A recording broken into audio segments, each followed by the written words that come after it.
They call it discipline, but it sounds like self-respect with receipts. Like the real flex is keeping promises no one can see. That is such a brutal idea because nobody can clap for it.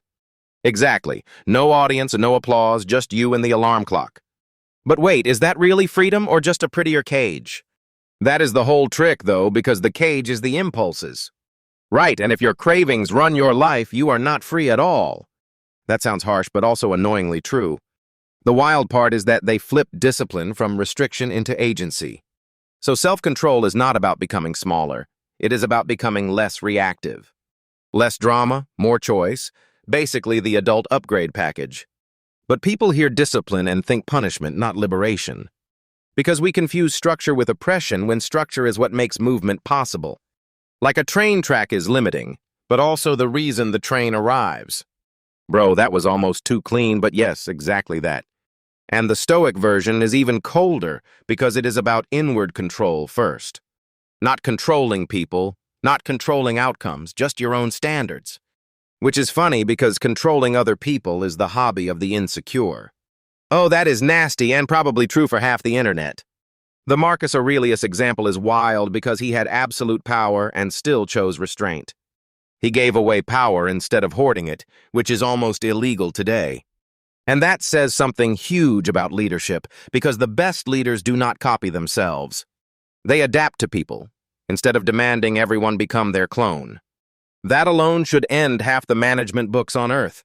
The rigid boss thinks discipline means forcing standards onto everyone. But the deeper version is setting your own bar and staying honest with it. That is harder because nobody is scared of your rules if they are only for you. Exactly. Self-discipline does not get to flex in a meeting. But it does show up when the alarm rings and you do not negotiate with yourself. That little daily negotiation is basically the whole war, right? Yes, because every excuse is training your identity in the opposite direction. One skipped promise becomes proof that your word is flexible. And then the identity starts shrinking around the exception. That is the brutal part because the collapse is usually tiny at first. Like nobody wakes up and says, I will become unreliable today. They just say, I will do it tomorrow, which is the same scam with better branding. And then he brings in the body, which I think is the sneaky part. If your body is chaotic, your mind is negotiating from a weak position. So physical discipline is not aesthetic, it is stabilizing. Cold plunge as character development is a very modern sentence. But also, maybe that is the most honest way to use a cold plunge. Not for the metabolism, for the proof that you can do uncomfortable things willingly. That proof matters because it transfers into everything else. Work, relationships, writing, health, all of it. But does it really transfer if the goal is too vague? It transfers best when the target is within your control, not the applause after. That is why the book-selling stuff is almost a trap. Because the market is basically a moody god with bad sleep. And random, and dramatic, and impossible to impress consistently. So you measure the thing you can actually own, the quality of the work.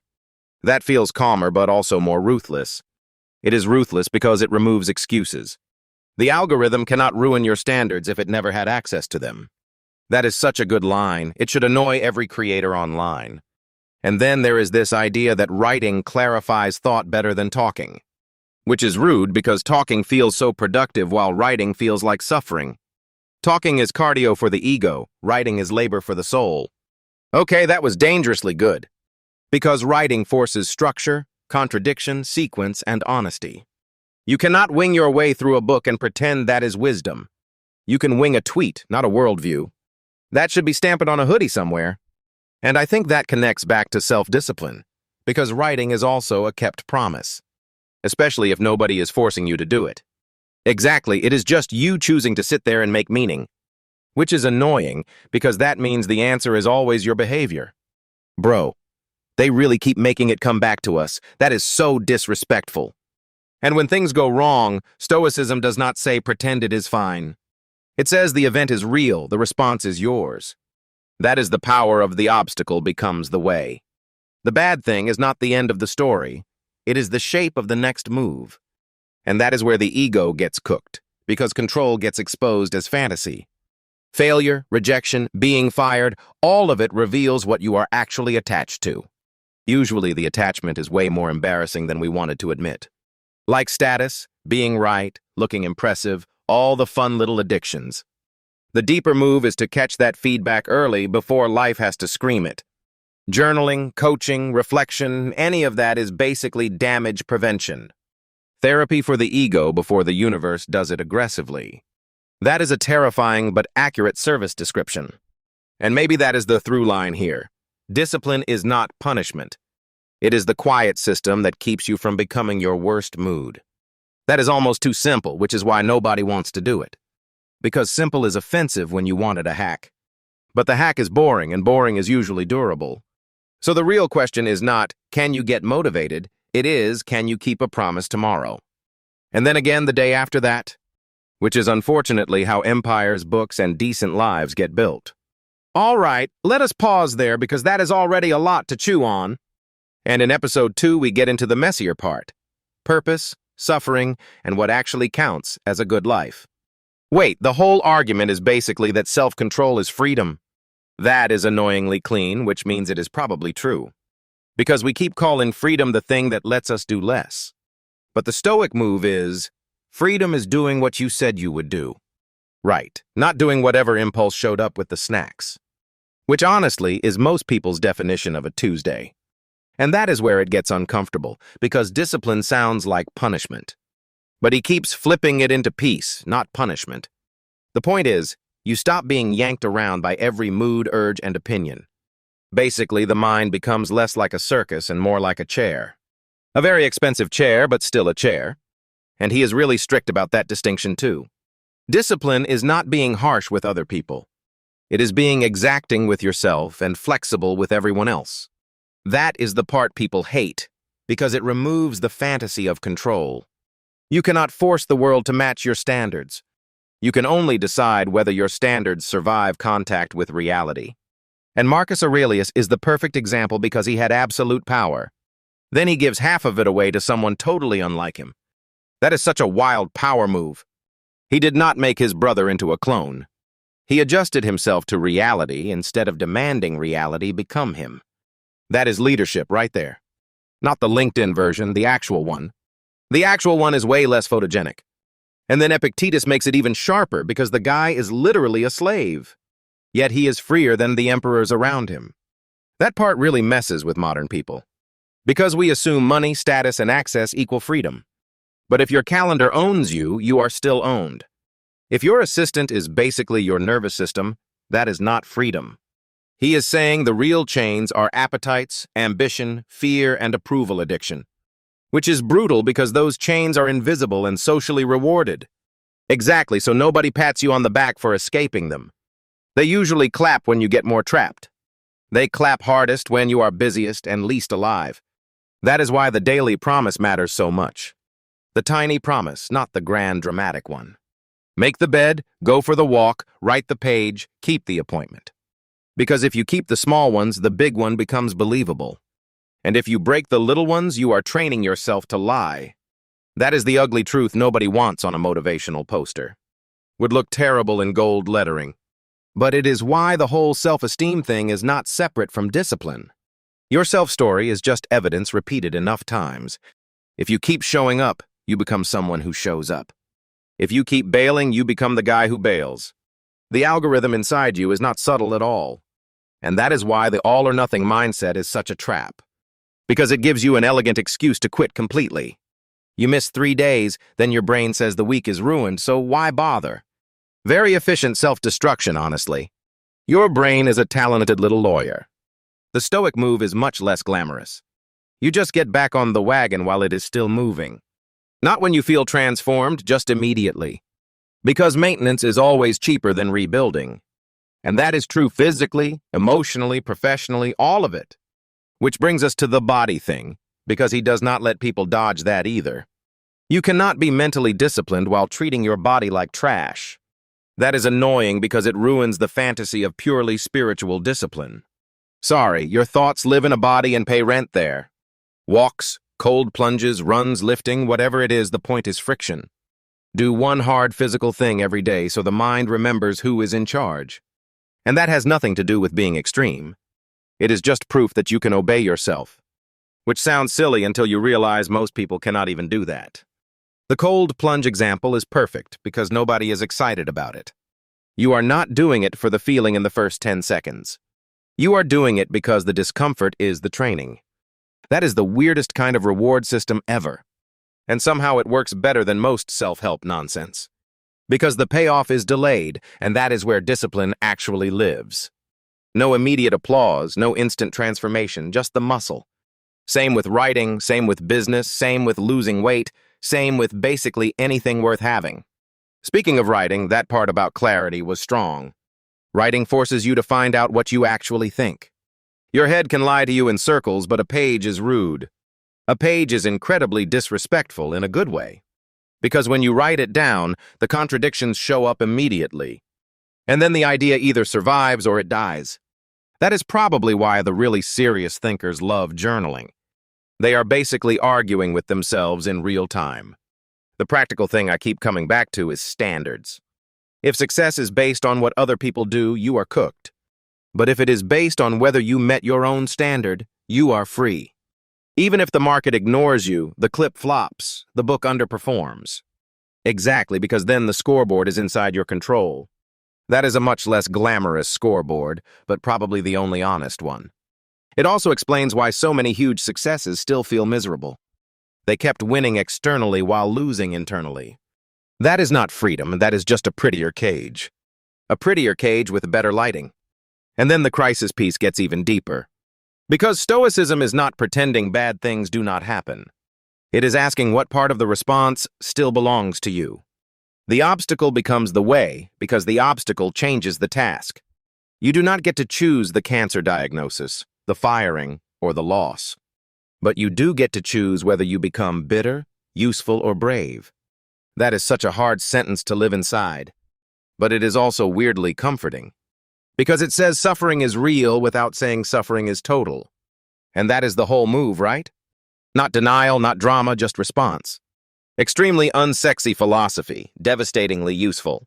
I think that is why these ideas keep surviving for centuries. They are not trending, they are just true enough to survive people. That is a very good line and also mildly insulting. Good, because people deserve a little insult when they are making excuses. Fair. All right. I think we have squeezed the life out of discipline in the best way.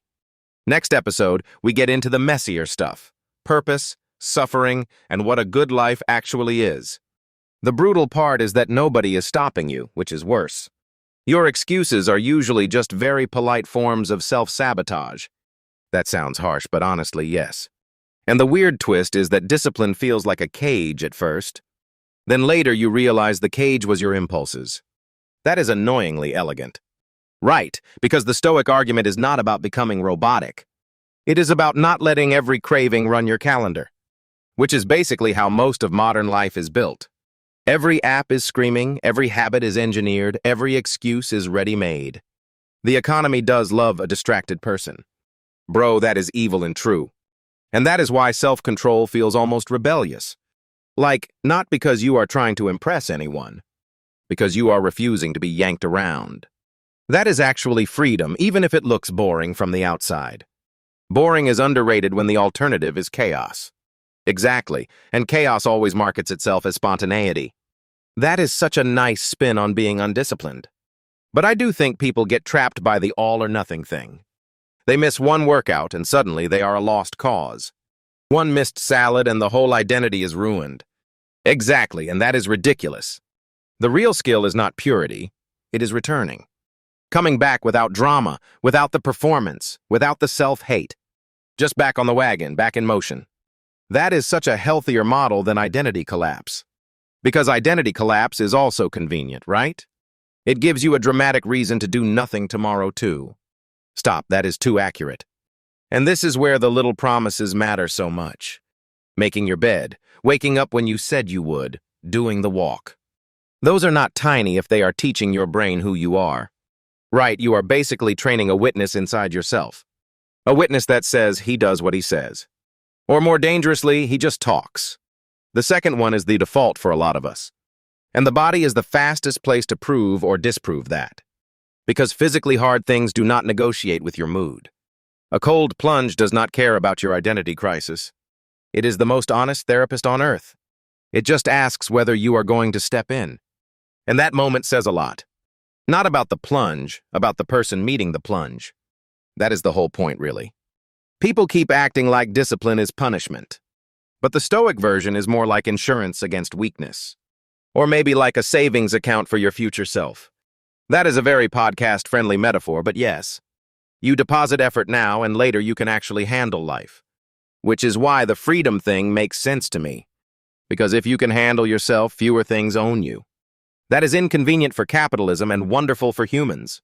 You keep doing this, and I'm going to start clapping in the studio. No, but seriously, the external stuff is so unstable. Followers, money, praise, all of it can vanish instantly. If your peace depends on that, you are cooked. And most people are quietly cooked. Quietly cooked is an insane phrase. But that is the thing. The assistant is often running the show. The next call, the next ping, the next demand. And the person with the title is still not steering. That is a humiliating realization if you let it land. But it is also liberating. Because once you see it, you can start pulling back. Not perfectly, just deliberately. Deliberately is the whole game. And honestly, writing is probably the cleanest version of that. Because when you write, you cannot fake the logic for long. The page catches you. The page is a brutal little mirror. That is why thought becomes real there. And why vague ambition dies fast when it gets paragraphs. Paragraphs ruin a lot of delusions. They really do. Same with goals that are not under your control. If the win depends on applause, algorithms, or luck, you are exposed.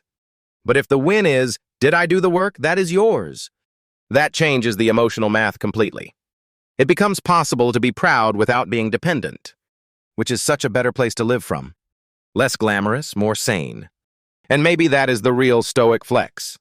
Not that you can endure anything, that you can keep your word to yourself when nobody is watching. That is the quiet victory. And it compounds in a way people do not appreciate until later. Like one kept promise becomes the next one easier. Then your life starts feeling less like an argument with yourself, which is probably the dream. It really is. All right, that feels like enough discipline theology for one episode. Next time, we get into the stuff this one sets up. Purpose, suffering, and whether a good life is even a stable thing. Because obviously we could not keep it simple. No chance, and thank God for that. Episode 2 is where it gets properly messy. The sneaky part is discipline is not even about punishment. It is basically keeping the small promises nobody sees. That is annoyingly powerful because no one can clap for it. That is why it works, though. If the reward is public, ego sneaks in and ruins it. Suddenly you are not disciplined. You are just performing discipline. Bro, that is such a clean trap. The whole Stoic thing is that you are training yourself, not controlling the room. And that flips the whole meaning of strength. Strength becomes self-command, not dominance. Which is way less sexy and way more useful. Exactly, because dominance is fragile. You can boss people around and still be ruled by your own impulses. That is the funniest kind of fake power. Huge office, tiny soul. And the wild claim is that restraint gives you more freedom. Which sounds like one of those lines people put on a mug. It does, but then it annoyingly turns out to be true. If you cannot control your appetite, your schedule controls you. If you cannot control your ego, other people control you. If you cannot control your fear, every decision gets smaller. That is the prison nobody advertises. And the body comes first in all of this, which I actually think people hate hearing, because they want enlightenment without being tired. They want wisdom and pastries. Exactly, and a nice playlist. But the point is, physical discomfort is rehearsing obedience. Like the cold plunge is not magic, it is a vote. A horrible little vote, but yes. You are voting for the version of you that does hard things. That is why the boring stuff matters too, like walking or sleeping. Not glamorous, but they make the whole system less shaky. And if your body is wrecked, your mind starts making excuses. It is almost unfair how much that leaks into temperament.